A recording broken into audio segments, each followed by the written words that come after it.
அனைவருக்கும் வணக்கம். நாம முதல் பகுதியில அடிப்படை ஜோதிட விஷயங்களை பத்தி நம்ம பார்த்தோம். அதுல எது வரைக்கும் பார்த்தோம் அப்படின்றத நீங்க குறிப்பு எடுத்திருப்பீங்க. இப்போ ஸ்கிரீன் பாருங்க. ராசி மண்டலம், அதுல 12 ராசிகள், 9 கிரகங்கள், 27 நட்சத்திரங்கள். இதை மொத்தையும் கூட்டினா 48. இதுதான் ஒரு மண்டல கணக்கு அப்படின்றத நம்ம சொல்லியிருக்கோம். இப்போ அடுத்து நாம பார்க்க போறது என்ன அப்படின்னா,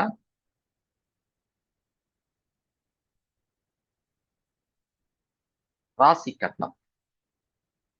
இப்போ நம்ம சேனல்ல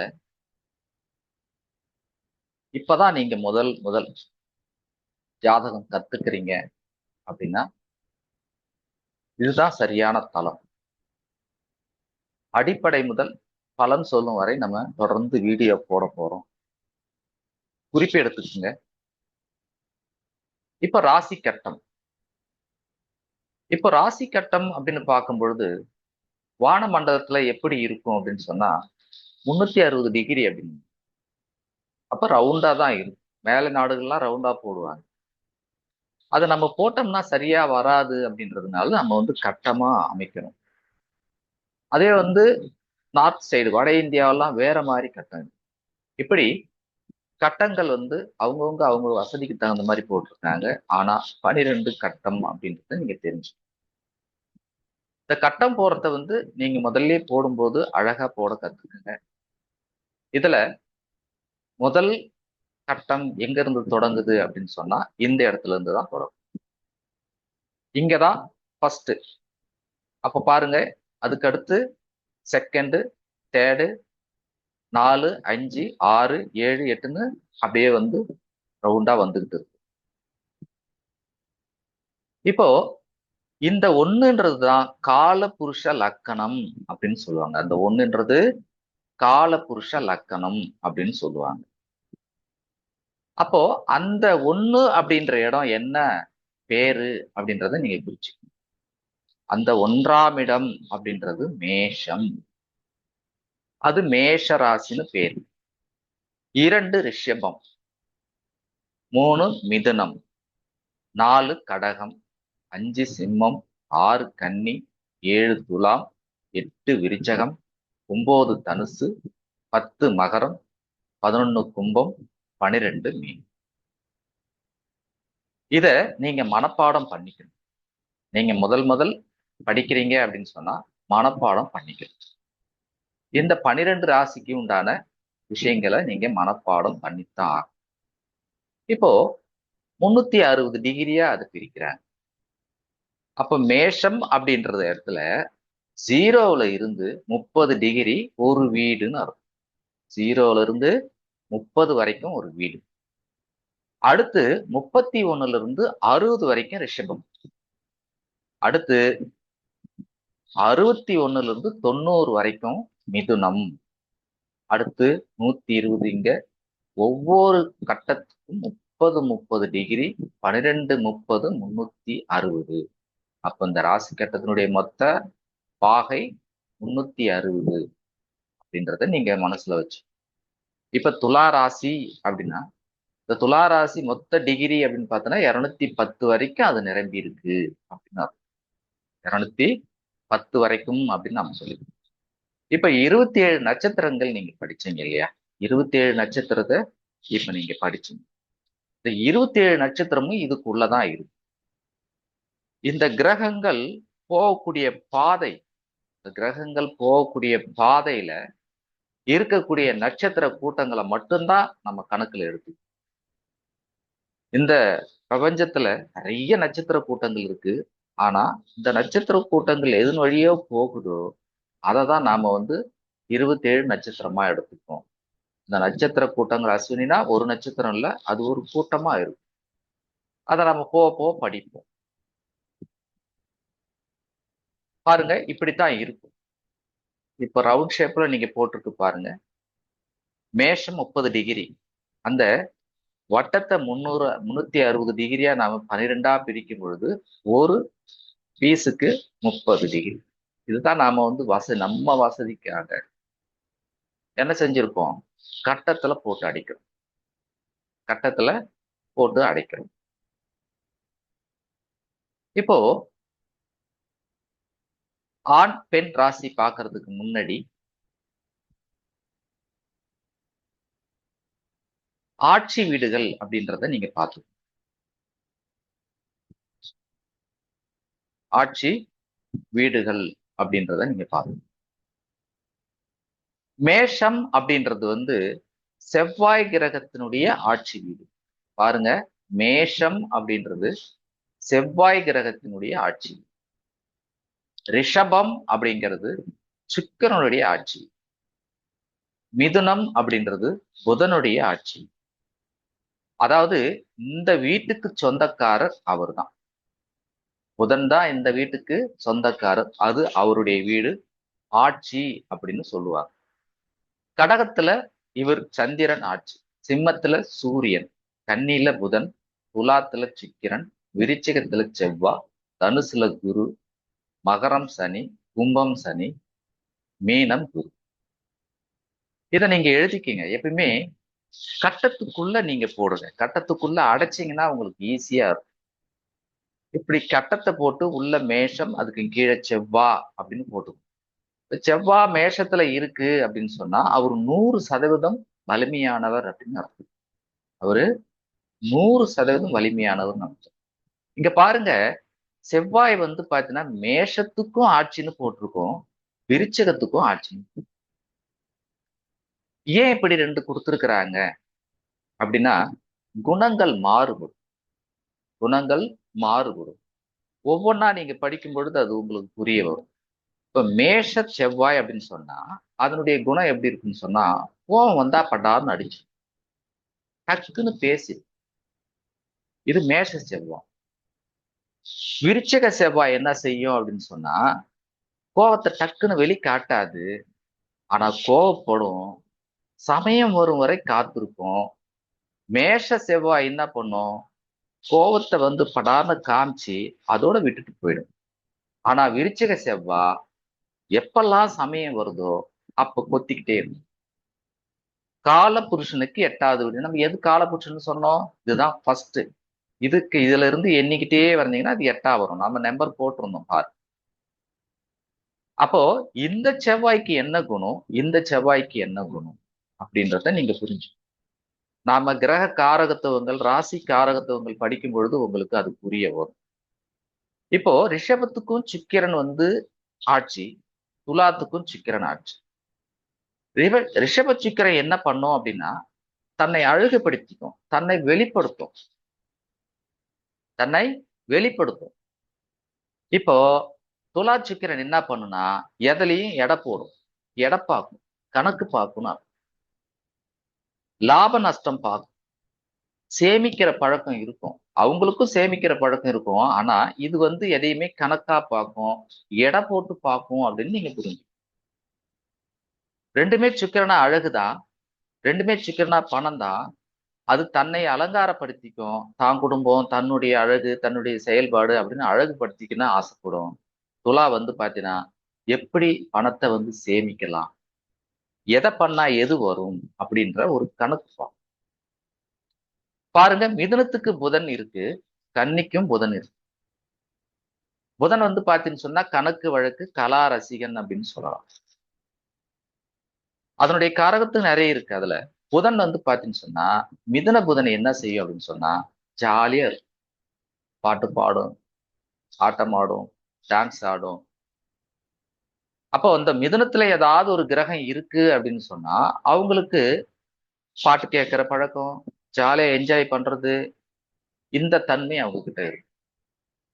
இதே கன்னி புதன் எப்படி இருக்கும்னு சொன்னா, எதையும் கணக்கா பார்க்கும், எதையும் கணக்கா பார்க்கும், லாஜிக்கா யோசிக்கும்.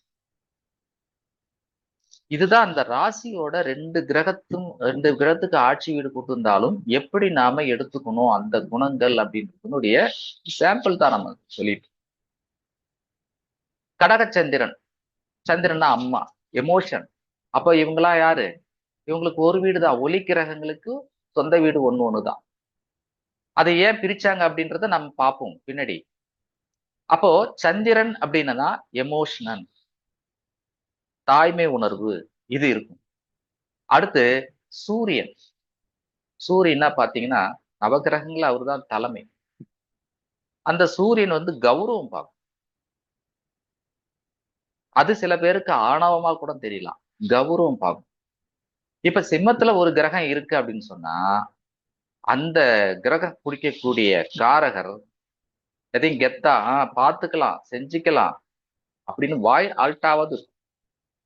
அப்ப கௌரவமா 4 பேருக்கு தெரிஞ்சவங்களா இருப்பாங்க. இப்போ உங்க ஜாதகத்துல ஒரு ஆண் ஜாதகத்துல சிக்கிரனோ அல்லது 7ஆம் அதிபதியோ சிம்மத்துல இருக்கிறாங்க அப்படின்னு சொன்னா அவர் வசிக்கிற இடத்துல அவங்க மனைவி பிரபலமா இருப்பாங்க, இல்ல அரசு உத்தியோகம் செய்வாங்க, 4 பேருக்கு தெரிஞ்சவங்களா இருப்பாங்க அப்படின்றத நீங்க புரிஞ்சுக்கணும். புரியுதுங்களா? அப்போ குரு, குருக்கு 2 வீடு இருக்கு. தனுசு குரு வாத்தியார்னு வச்சுங்களேன், ஸ்ட்ரிக்டான வாத்தியார். தனுசு குரு ஸ்ட்ரிக்டான வாத்தியார்னு அர்த்தம். மீன குரு குழந்தைத்தனமா இருப்பார், விளையாட்டா இருப்பார். அப்போ தனுசு குரு வந்து ஸ்ட்ரிக்டான வாத்தியாரு, மீன வந்து பாத்தீங்கன்னா ஒரு விளையாட்டா இருக்கக்கூடிய வாத்தியார். மகர சனி. சனின்னு சொன்னாலே உழைப்பு, தொழிலாளி, வேலைக்காரன் அப்படின்னு நம்ம இருக்கும் காரகத்துவம். இந்த மகர சனிக்கும் கும்ப சனிக்கும் என்ன வித்தியாசம் அப்படின்னு சொன்னா மகர சனி சுத்தமா வச்சிருக்க ஆசைப்படும். மகரத்துல ஒரு கிரகம் இருக்கு, இப்ப நம்ம ஏற்கனவே சொன்ன மாதிரி மனைவி குறிக்கக்கூடிய 7ஆம் அதிபதி அல்லது சுக்கிரன் இருக்கிறாங்க அப்படின்னு சொன்னா நீட்டா வச்சுக்குவாங்க இடத்த, தண்ணி ஊத்தி கழுவிட்டே இருப்பாங்க. அதே வந்து கும்பம் அப்படின்னு சொன்னா கௌரவமா இருக்கும்.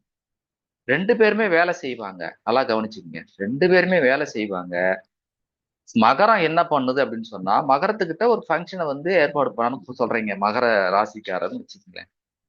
அவர் என்ன பண்ணுவாரு, ஒரு ஃபங்க்ஷன் வந்து செய்யணும், ஒரு சின்னதா ஒரு ஃபங்க்ஷன் அப்படின்னு சொல்லிட்டு ரிசப்ஷன் மாதிரி வச்சு எதுனா ஒரு 50,000த்துக்கு செய்யலாம் அப்படின்னு சொன்னா அந்த மகர சனி என்ன பண்ணும், 50,000த்துக்கு கம்மியாவே செஞ்சு முடிக்கும். அதே கும்பம் வந்து பாத்தீங்கன்னு சொன்னா 50,000த்தை 5 லட்சம் வரைக்கும் கொண்டு போகும். கிராண்டா செய்யணும் அப்படின்னு சொல்லி. ஏன் சார் இப்படி அப்படின்னு சொன்னா எப்பயுமே 7ஆம் வீடு தான் பிரதிபலிக்கும். 7ல சூரியன் இருக்கு, இங்க சந்திரன் இருக்கு. அப்ப 2 பேருமே மெதுவா தான் செய்ய போறாங்க, நல்லா தெரிஞ்சுக்கங்க. காண்டா பண்றவரும் அவருடைய சனியினுடைய தன்மை மந்தம், பொறுமையா தான் செய்ய போறாரு. இவரும் பொறுமையா தான் செய்ய போறாரு. ஆனா அதனுடைய செயல்பாடுகள் எப்படி இருக்கும் அப்படின்றத நீங்க புரிஞ்சு. ஆக இதுதான் 2 கிரகங்கள் கொடுக்கக்கூடிய பலன்கள். இதை நாம விரிவா பார்க்க போறோம். இப்ப இந்த அடிப்படை ஜோதிடம் நீங்க படிக்கிறீங்க, இது சார்ந்த விஷயங்கள், சந்தேகங்கள் அடுத்து தொடர்ந்து நீங்க யூடியூப் பார்த்துட்டு வரீங்க.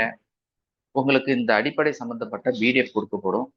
கீழே வந்து அதை வாட்ஸ்அப் லிங்க் இருக்கும், நீங்க இணைஞ்சிக்கலாம். அல்லது எனக்கு தனிப்பட்ட முறையில் வாட்ஸ்அப் பண்ணீங்கன்னா உங்களை நான் அந்த குழுவில் இணைச்சு விட்டுருவேன்.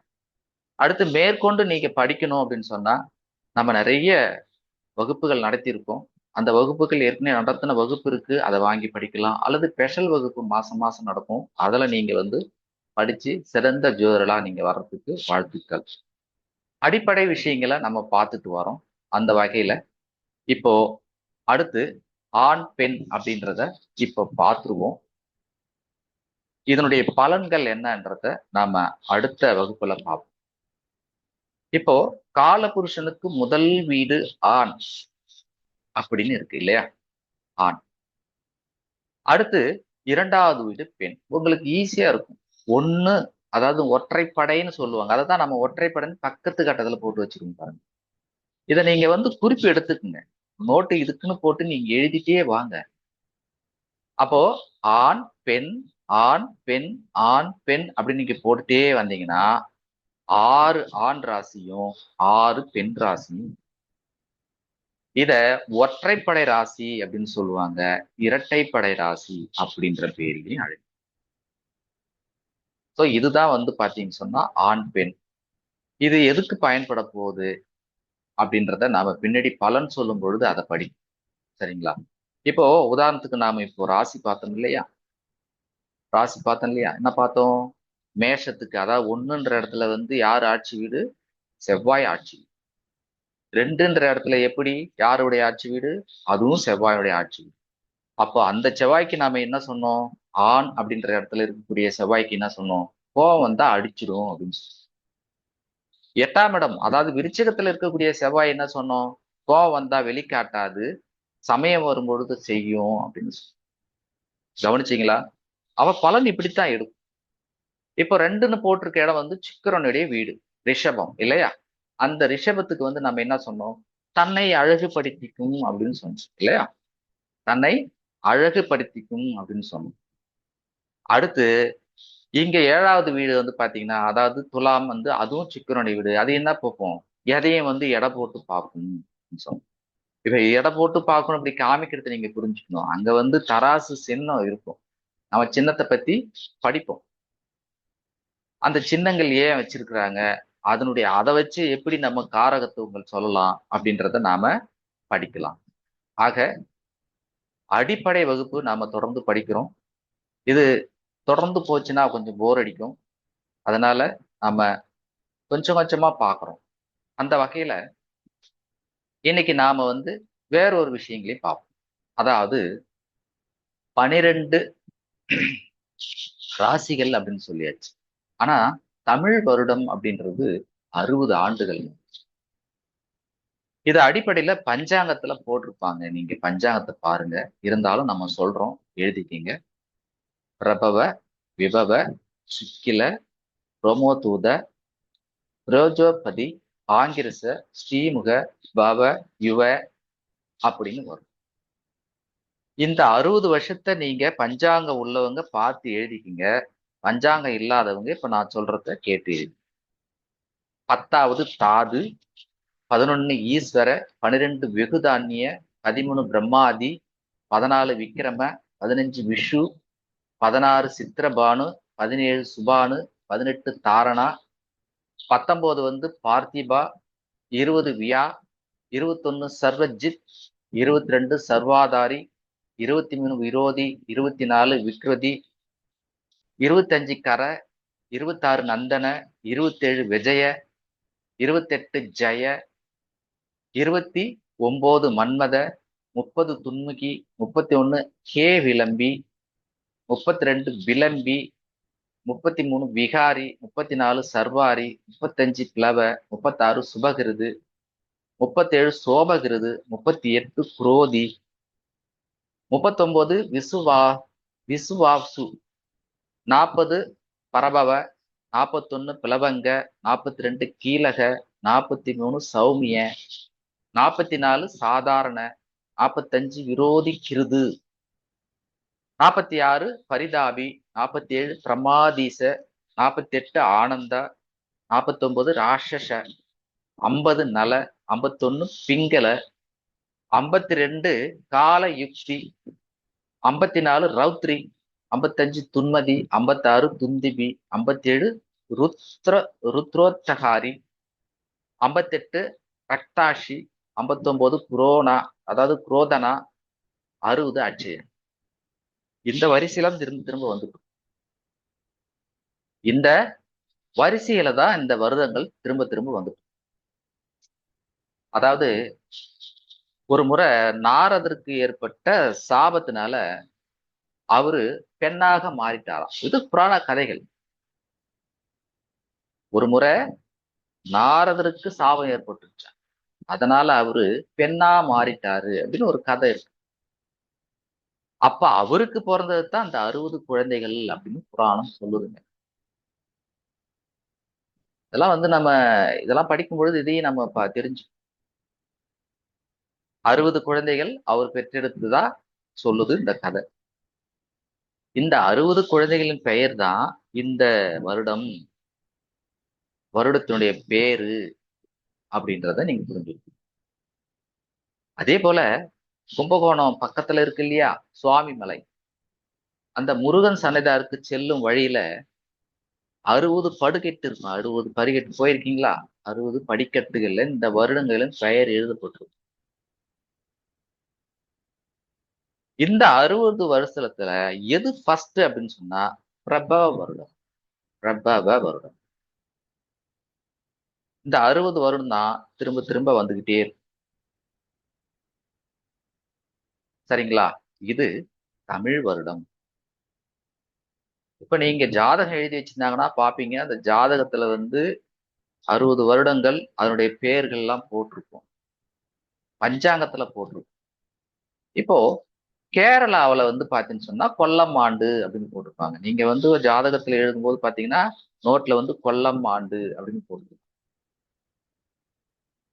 இந்த கொல்லம் ஆண்டு அப்படின்றது கிபி 826 முதல் அவங்க கணக்கு செஞ்சு வச்சுக்கிட்டு வராங்க. இப்ப நம்ம தமிழ் வருஷத்துக்கு வந்து பேர் இருக்கிற மாதிரி அவங்களுக்கு ஒவ்வொரு ஆண்டும் பேர் எல்லாம் கிடையாது. ஒன்னு ரெண்டு தான் கொடுத்து வச்சிருக்காங்க. எப்படி கணக்கு வச்சுக்கிறாங்க அப்படின்னு சொன்னா, சூரிய பகவான் வந்து சிம்ம ராசியில பிரவேசிக்கூடிய நாள் தான் முதல் வருடம் அப்படின்னு அவங்க கணக்கு பண்றாங்க. அதாவது ஆவணி மாதம் 1ஆம் தேதி கொல்லம் ஆண்டு ஆரம்பமாகிறது. இதெல்லாம் குறிச்சு வச்சுக்கணும், பஞ்சாங்கத்துல உள்ளது. ஆவணி மாசம் 1ஆம் தேதி தான் கொல்லம் ஆண்டு ஆரம்பமாகிறது. தமிழ் வருடம் நமக்கு எப்ப ஆரம்பமாகுதுங்க? சித்திர மாசம் 1ஆம் தேதி. சித்திர மாசம் 1ஆம் தேதி எல்லோருக்கும் தெரிஞ்சிருக்கும். அப்போ ஏப்ரல் 14 அல்லது 15 இப்படி வரும். சித்திரை 1ஆம் தேதி நம்ம தமிழ் வருட பிறப்பு. கொல்லம் ஆண்டு கேரளாவுல அனுசரிக்கிறாங்க. அங்க ஆவணி மாசம் 1ஆம் தேதி கொல்லம் ஆண்டு. அந்த மாடு வந்து பாத்தீங்கன்னு சொன்னா அவங்க அந்த ராசிக்கு உண்டான பேரே வச்சுக்கிறாங்க. எப்படி வச்சுக்கிறாங்கன்னா சிங்கம், கன்னி, துலாம், விருச்சகம், தனு, மகரம், கும்பம், மீனம், மேடம், இடபம், மிதுனம், கர்க்கடகம் என அவங்க 12 மாதத்தை அழைக்கிறாங்க. அடுத்து நாம இந்த வரிசையில தெலுங்கு வருடம் அப்படின்னு பார்ப்போம். போட்டிருப்பாங்க தெலுங்கு வருடம் அப்படின்னு போட்டு. இது எப்ப சார் தொடங்குது அப்படின்னு சொன்னா, பங்குனி மாதத்துல வருது இல்லையா? பங்குனி மாதத்தில் வருகின்ற அமாவாசைக்கு மறுநாள் தெலுங்கு மாதம், அதாவது தெலுங்கு வருடம் தொடங்குகிறது. பங்குனி மாதத்துல வரக்கூடிய அமாவாசைக்கு மறுநாள் தெலுங்கு வருடம் ஆரம்பமாகிறது. இந்த தெலுங்கு வருடம் ஆந்திரா, கர்நாடகா, மகாராஷ்டிரா இது போன்ற மாநிலங்கள இதை பயன்படுத்துறாங்க. இத வந்து பயன்பாட்டுல இருக்கு. இத வந்து பாத்தீங்கன்னு சொன்னா அவங்க எப்படி பேர் வச்சு கூப்பிடுறாங்க அப்படின்னு சொன்னா, சைத்திரியம், வைகாசம், அடுத்து சேஷ்டம், ஆஷாடம், சிராவணம், பாத்திரபதம், அஸ்விஜம், அடுத்து வந்து கார்த்திகம், மார்க்சிரம், புஷ்யம், மகம், பால்குணம் அப்படின்ற இந்த 12 மாதங்கள பேரை அவங்க சொல்றாங்க. அப்ப எப்போ அவங்களுக்கு ஆரம்பிக்குது? ஒவ்வொரு மாசமும் அமாவாசையினுடைய மறுநாள் அவங்களுக்கு மாதம் பிறக்குதுன்னு அர்த்தம். புரியுதுங்களா? அமாவாசைக்கு மறுநாள் வந்து மாசம் பிறக்குது அப்படின்னு அர்த்தம். நம்ம தமிழ் மாதங்கள்ல ஒரு சில மாதங்கள்ல 2 அமாவாசை வரும், 2 பௌர்ணமி வரும். ஆனா அங்க அவங்களுக்கு அப்படி கிடையாது. ஒரு அமாவாசை, ஒரு பௌர்ணமி. இதெல்லாம் நீங்க ஜோசியம் படிக்கும்போது தெரிஞ்சு. அப்ப அவங்க என்ன சொல்றாங்க? பௌர்ணமி வரக்கூடிய மாதத்தின் பெயரை அவங்க கணக்கு வச்சுக்கிறாங்க. நாம இங்க இருந்து அதை பேசிட்டு இருக்கோம், ஆனா அங்கதான் அதை பயன்படுத்துறாங்க. சித்திரையில வந்து சைத்திரியம் அப்படின்னு சொல்றாங்க இல்லையா? அந்த நட்சத்திரம் பௌர்ணமியில வரக்கூடிய அந்த சித்திர மாசம் வரக்கூடிய சித்திரை அப்படின்னு சொல்லக்கூடியது. அவங்க சைத்திரம் மாதம் சொல்றாங்க. அடுத்து பௌர்ணமி வந்து விசாகம், கேட்டை, அதை வந்து அவங்க சேஷ்டா அப்படின்றாங்க. போராடத்தை வந்து புஷ்பாடா அப்படின்னு சொல்லுவாங்க. அப்போ ஒவ்வொரு மாதமும் பௌர்ணமி இந்த நட்சத்திரங்களில் வருகிறது. சித்திர மாசம் சித்ரா, விசாகம், சேஷ்டா, பூர்வஷடா, சிராவணா, திருவோணம், அடுத்து பூரட்டாதி, அஸ்வினி, கிருத்திகை, மிருகசிரீஷம், புஷ்யம் சொல்லக்கூடிய பூசம், மகம், அடுத்து பங்குனி உத்திரம். நம்ம தமிழ்நாட்டுல வந்து பங்குனி உத்திரத்தை சிறப்பா கொண்டாடுவோம் இல்லையா? அடுத்து கிருத்திகை கொண்டாடுவோம், கார்த்திகை மாசத்தை கொண்டாடுவோம். இது தெலுங்கு வருடம் சார்ந்த ஒரு விஷயங்கள், பஞ்சாங்கத்துல உள்ள விஷயங்கள். அடுத்து நீங்க பார்த்திருப்பீங்க சக வருடம் அப்படின்னு போட்டிருப்பாங்க. சக வருடம் இது நம்ம இந்திய அரசாங்கம் கடைபிடிக்குது. இது நம்ம இந்திய அரசாங்கம் கடைபிடிக்குது. இது சாலி வாகனா அப்படின்னு சொல்லுவோம். சாலி வாகனா வருடம் அப்படின்னு சொன்னாலும் சக வருடம்னு சொன்னாலும் ரெண்டும் ஒண்ணுதான். இதுக்கு பின்னாடி ஒரு கதை இருக்கு. சாலிவாகனன் அப்படின்றவர் நர்மதை ஆற்று பக்கம் தெற்கே அவர் ஆட்சி புரிஞ்சுதா அந்த ஒரு கதை போகும். நாம அதை பத்தி பின்னாடி படிப்போம். அவர் பேரை வச்சுதான் இந்த சக வருடம் அப்படின்றத கொண்டாடுறாங்க. அடுத்து பசலி அப்படின்ற வருடம். இந்த பசலி அப்படின்றது இந்தியாவில முகலாய மன்னர் ஆட்சி காலத்துல அனுசரிக்கப்பட்ட ஒரு விஷயம். அக்பர் ஆட்சி காலத்துல அரசாங்கத்துல வரவு செலவு கணக்கு பாக்குறதுக்கு இந்த பசலி முறை அப்படின்னு என்ற அமைப்பு பயன்படுத்தினாங்க. இது எப்போ தொடங்குது அப்படின்னு சொன்னா ஒவ்வொரு ஆண்டும் ஜூலை 1ஆம் தேதி ஆரம்பமாகும். இந்த பசலி எப்போ ஆரம்பமாகும்? ஜூலை 1ஆம் தேதி ஆரம்பமாகும். புரியுதுங்களா? ஆக அடுத்து பாத்தீங்கன்னு சொன்னா அந்த கார்த்திகா சுக்லாதி அப்படின்ற ஒரு ஆண்டு இருக்கு. இது குஜராத்ல ராஜஸ்தான்ல சில பகுதியில அனுஷ்டிக்கிறாங்க. அதை நாம நோட்ல எழுதுறது இல்லை. அடுத்து கலியாப்தம் அப்படின்னு சொல்லுவாங்க. இந்த கலியுகம் தோன்றிய நாள் அப்படின்னு சொல்லுவாங்க. கலியுகம் தோன்றிய நாள். இதுல கலி எப்போ பிறந்துச்சு அப்படின்றத கதைகள், புராண கதைகள் இருக்கு. சாஸ்திரம் படிக்கும் பொழுது அதை நீங்க தெரிஞ்சுக்கணும். இந்த கலியுகம் அப்படின்றது திரேதாயுகம், திரேதாயுகம், துவார யுகம், அடுத்து கலியுகம் அப்படின்னு சொல்லுவாங்க. இதுல பாத்தீங்கன்னா மகாபாரத போர் முடிஞ்சு கிருஷ்ணர் பாத்தீங்கன்னா துவாரகைய 36 ஆண்டுகள் ஆட்சி புரிந்தார் அப்படின்னு ஒரு கதை இருக்கு. அதுக்கப்புறம் அவர் இந்த பூலோக வாழ்க்கையை முடிச்சு போகணும் அப்படின்றதுக்காக அவர் அதனுடைய இதை முடிக்கிறாரு. முடிக்கணும் போது அவங்க வம்சத்தெல்லாம் அழிஞ்சிட்டு அவருக்கு உயிர் பாத்தீங்கன்னா கால் பாதத்துலதான் இருக்கு அப்படின்ற ஒரு ஐதீகம். அதனால அவர் கால் மட்டுமே 2 கால் தெரியிற மாதிரி படுத்துட்டு இருந்தாரு. அப்போ ஒரு வேடவன் அது மான் தலை வச்சு படுச்சுங்கிற மாதிரி நினைச்சு அவர் அம்பு விட்டு அவர் இந்த பூலோகத்துல இருந்து போறாரு அப்படின்ற ஒரு கதை இருக்கு. அவர் இந்த பூலோகத்தை விட்டு போகக்கூடிய அந்த நிமிடம் முதல் கலியுகம் பிறந்ததா ஒரு வரலாறு. அதுதான் நம்ம கலியுகம் அப்படின்றத சொல்லிட்டு. அப்ப இந்த கலியுகம்ன்றது அதுலதான் தொடங்குச்சு. அடுத்து பாத்தீங்கன்னா ஹிஜ்ரி ஆண்டு அப்படின்னு சொல்லுவாங்க. எழுதியிருப்பாங்க பாருங்க, ஹிஜ்ரி. இவங்க இது எப்படி வருது அப்படின்னு சொன்னா இஸ்லாமியர்கள் பாத்தீங்கன்னா இதை கடைபிடிக்கிறாங்க. முகமது நபி பாத்தீங்கன்னா மெக்காவில இருந்து மெதினாவுக்கு போன நாள், மெக்காவில இருந்து மெதினாவுக்கு போன நாள் தான் இந்த ஆண்டு முதல் நாள். முகமது நபி அப்படின்றவரு மெக்காவில இருந்து மெதினாவுக்கு ஓடிட்டார். அந்த நாள் தான் பாத்தீங்கன்னு சொன்னா இவங்க ஹிஜ்ரி ஆண்டா சொல்றாங்க. சரிங்களா? அப்போ இது எப்போ அப்படின்னு சொன்னா அமாவாசை முடிஞ்சு 3ஆவது நாள் தான் இந்த வருடம் ஆரம்பமாகுது. அமாவாசை முடிஞ்சு 3ஆவது நாள். அதனாலதான் அவங்க 3ஆம் பிறையை வாங்க. அப்போ ஒவ்வொரு ஆண்டும் 10 நாட்களுக்கு முன்னதான் இவங்க வருடம் ஆரம்பமாயிடும். அதாவது 10 நாள் கணக்கு பண்ணா வளர்பிறை திரிதி திதி முதல் இவங்க வருஷம் ஆரம்பிக்கும். வளர்பிறை திரிதி திதி முதல் ஆரம்பிக்கும். அப்ப நாம அடிப்படை விஷயங்கள் படிக்கிறோம். இந்த அடிப்படை விஷயங்கள்ல இது போன்ற விஷயங்களையும் நம்ம தெரிஞ்சுக்கிட்டா தான் பின்னாடி பலன் சொல்லும் பொழுது அது ஒரு லாஜிக் புரியும். இப்போ பஞ்சாங்கத்தையும் நாம சேர்த்து இன்னைக்கு நம்ம சொல்லியிருக்கோம். பஞ்சாங்கத்தினுடைய வருடங்கள் பத்தி நம்ம சொல்லியிருக்கோம். உங்களுக்கு பிடிச்சிருந்துச்சுன்னா லைக் பண்ணுங்க.